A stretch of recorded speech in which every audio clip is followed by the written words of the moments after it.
Shalom saudara, kembali lagi di Intim dengan Allah. Mari kita siapkan hati kita mau mendengarkan renungan hari ini. Kami percaya Tuhan,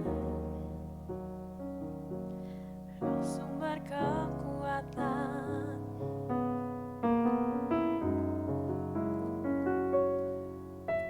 Mari naikkan pujian, sembah padanya, rendahkan hatimu, datang padanya.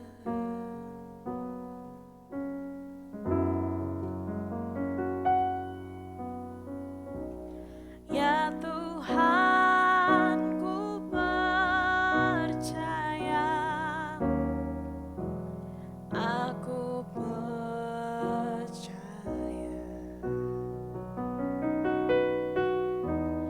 Lewati lembah air mata, aku percaya. Firman-Mu ya dan amin, aku percaya.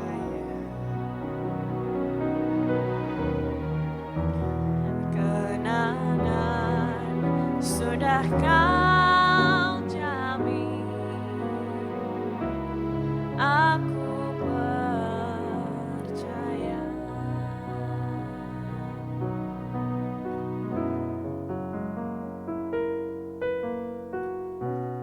Ya Tuhan, ku percaya, aku percaya.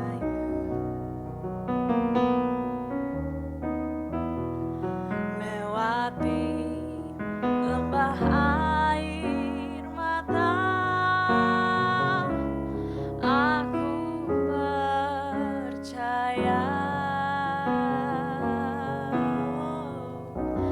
Firman-Mu ya dan amin, aku percaya.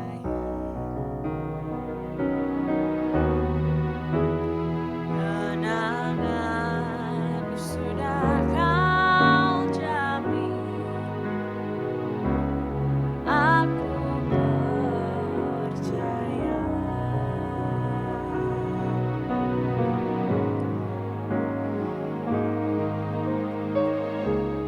Ya Tuhan, ku percaya, aku percaya.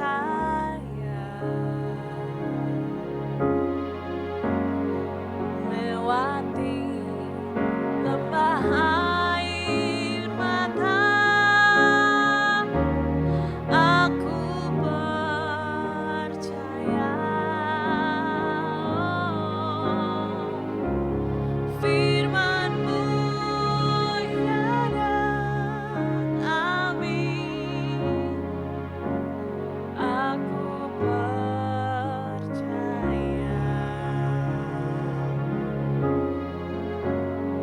Kenangan sudah Kau jamin,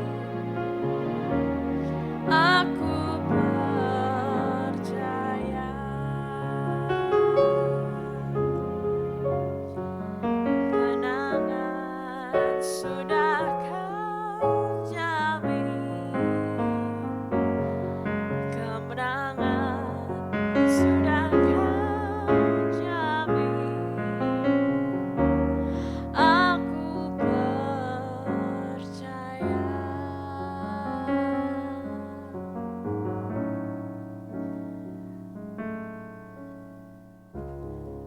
Kami percaya Tuhan, hidup kami ada dalam-Mu, ada dalam setiap rencana-Mu Tuhan Yesus.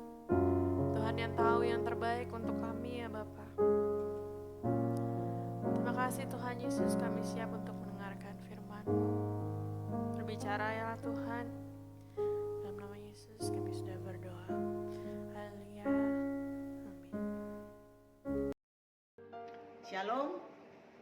Renungan kita hari ini diambil dari pembacaan Alkitab dari 2 Samuel 13 sampai 15. Judul renungan kita hari ini adalah akibat dosa, yang diambil dari 2 Samuel pasal 13. Di ayat yang ke-30 dikatakan, mereka masih di tengah jalan ketika kabar sampai kepada Daud demikian. Absalom telah membunuh semua anak raja. Tidak ada seorang pun dari mereka yang lolos. Ada pepatah yang mengatakan bahwa buah jatuh tidak jauh dari pohonnya.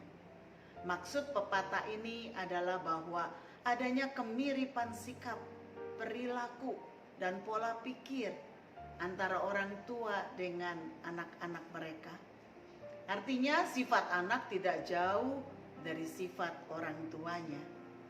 Itu terjadi di pasal 13 ini, di mana dosa seks dari Daud menurun kepada Amnon anaknya. Dalam pasal 11 dari 2 Samuel kita mengetahui bahwa Daud berdosa dengan berzina kepada Batsheba, istri prajuritnya Uria. Padahal Daud telah memiliki banyak istri. Hawa nafsunya telah membawa Daud kepada dosa. Bukan saja dosa perzinahan, tetapi akhirnya ia merencanakan pembunuhan kepada Uria setelah diketahui bahwa Batsheba hamil dari hasil perzinahan tersebut. Di dalam 2 Samuel 11 ayat 15 ditulisnya dalam surat itu demikian. Tempatkanlah Uria di barisan depan dalam pertempuran yang paling hebat. Kemudian kamu mengundurkan diri daripadanya supaya ia terbunuh mati. Memang biasanya dosa akan ditutupi dengan dosa yang lebih besar. Cukup lama Daud hidup dalam kesalahan dan dosa, yakni selama 9 bulan sampai Batsheba melahirkan anak tersebut. Dan selama itu Daud tidak sadar dan bertobat dari dosanya. Sampai Allah mengutus Nabi Nathan datang untuk menegur dia. Meskipun pada akhirnya Daud menyesal dan mengaku dosa di hadapan Nabi Nathan, yang tertulis dalam 2 Samuel 12 ayat 13, namun setiap dosa akan meninggalkan akibat. Dan akibat dari dosa Daud tersebut adalah yang pertama, dikatakan di dalam 2 Samuel 18 ayat 14 sampai 15, pedang tidak akan menyingkir dari keturunan Daud. Di dalam 2 Samuel 12 ayat 10, anak-anak Daud saling membunuh. Absalom membunuh Amnon, Absalom dibunuh Yoab. Di dalam 2 Samuel 18 ayat 14 sampai 15, Salomo membunuh Adonia, anak Daud dari Hagit. Di dalam 1 Raja-Raja 2 ayat 23 sampai 25. Akibat yang kedua dikatakan malapetaka akan menimpa keluarga Daud yang datang dari kaum keluarganya sendiri. Di pasal 13 dan seterusnya kita melihat berbagai malapetaka menimpa keluarga Daud yang dilakukan oleh kaum keluarga Daud sendiri.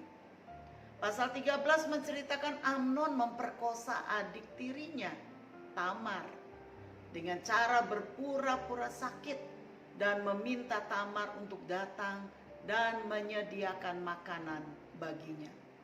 Tamar adalah adik Absalom, putri Daud dari Maakah.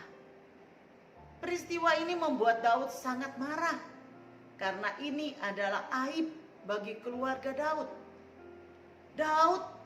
Tetapi Daud tidak menunjukkan sebagai bapa yang mendidik anaknya dengan baik. Masa depan anak gadisnya menjadi hancur. Namun sayangnya Daud hanya marah, tetapi dia tidak melakukan tindakan apa-apa terhadap Amnon. Mengapa saudara? Mungkin karena ia terlalu sayang kepada Amnon yang adalah putra sulungnya, atau ia tidak punya keberanian karena ia pun telah melakukan dosa perzinahan. Sementara itu hati Absalom menjadi dendam dan membenci Amnon karena adiknya telah diperkosa oleh Amnon. Absalom kemudian merencanakan pembunuhan terhadap Amnon. Ia mengadakan pesta pengguntingan bulu domba dan Absalom mengundang anak-anak Daud termasuk Amnon ke pesta tersebut.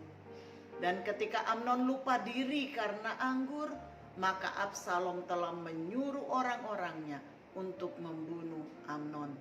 Tertulis dalam 2 Samuel 13 ayat 28 sampai 29. Setelah itu Absalom mengadakan strategi untuk merebut kedudukan ayahnya sebagai raja atas Israel. Di dalam 2 Samuel 15 dikatakan dalam pada itu Absalom telah mengirim utusan-utusan rahasia kepada segenap suku Israel dengan pesan, segera sesudah kamu mendengar bunyi sangkakala, berserulah, Absalom sudah menjadi raja di Hebron. Yang ketiga, akibat yang ketiga, dikatakan orang akan meniduri istri-istri Daud.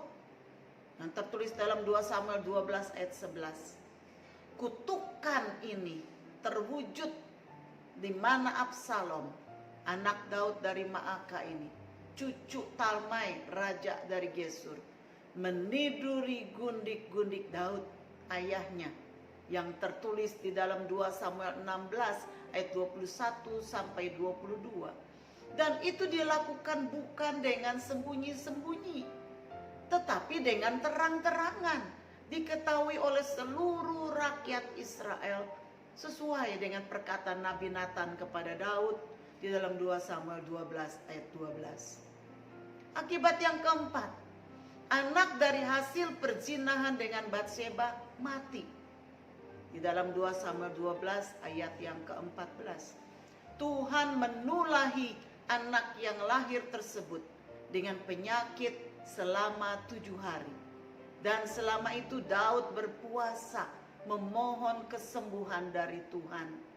Tapi sesuai dengan perkataan Nabi Nathan, maka anak tersebut mati. Perenungan apa hari ini? Sebagai orang tua, kita perlu berhati-hati dengan apa yang kita lakukan. Karena anak-anak akan mengikuti teladan yang kita berikan. Perbuatan kita berbicara lebih keras dari perkataan kita. Dan setiap dosa akan meninggalkan akibat. Sebab itu jangan hidup di dalam dosa. Segeralah sadar dan bertobat. Karena setiap dosa yang dilakukan dengan sembunyi diketahui oleh Tuhan. Seperti yang tertulis dalam Lukas 12 ayat yang kedua. Tidak ada sesuatu pun yang tertutup yang tidak akan dibuka. Dan tidak ada sesuatu pun yang tersembunyi yang tidak akan diketahui. Jika saat ini ada dosa yang kau sembunyikan, dan melalui firman hari ini engkau disadarkan, bertobatlah dan mohonlah pengampunan dari Tuhan sebelum engkau mengalami akibat dosa yang lebih besar. Wahyu 3 ayat 19 mengatakan, barang siapa ku kasihi, ia ku tegur dan ku hajar. Sebab itu relakanlah hatimu dan bertobatlah. Mari kita berdoa. Bapa, kami datang kepadamu. Terima kasih untuk firman-Mu yang menyadarkan kami bahwa setiap dosa akan meninggalkan akibat. Tuhan, kami mohon ampun akan segala dosa yang sudah kami lakukan. Kami mohon Engkau menyucikan kami, mengampuni kami dari segala dosa-dosa kami. Dan kami mau Tuhan untuk tidak tetap hidup di dalam dosa. Tolong kami ya Bapa, mampukan kami ya Bapa, agar kami bisa hidup kudus, agar kami bisa meninggalkan segala dosa, perbuatan dosa, sehingga itu tidak akan menurun kepada anak-anak kami. Ampuni kami ya Bapa. Terima kasih Tuhan, Engkau berbicara kepada setiap hati kami. Engkau berbicara kepada setiap yang mengikuti renungan hari ini. Terima kasih Tuhan, di dalam nama Yesus. Haleluya, amin. Kiranya Tuhan menolong dan memberkati kita. Shalom.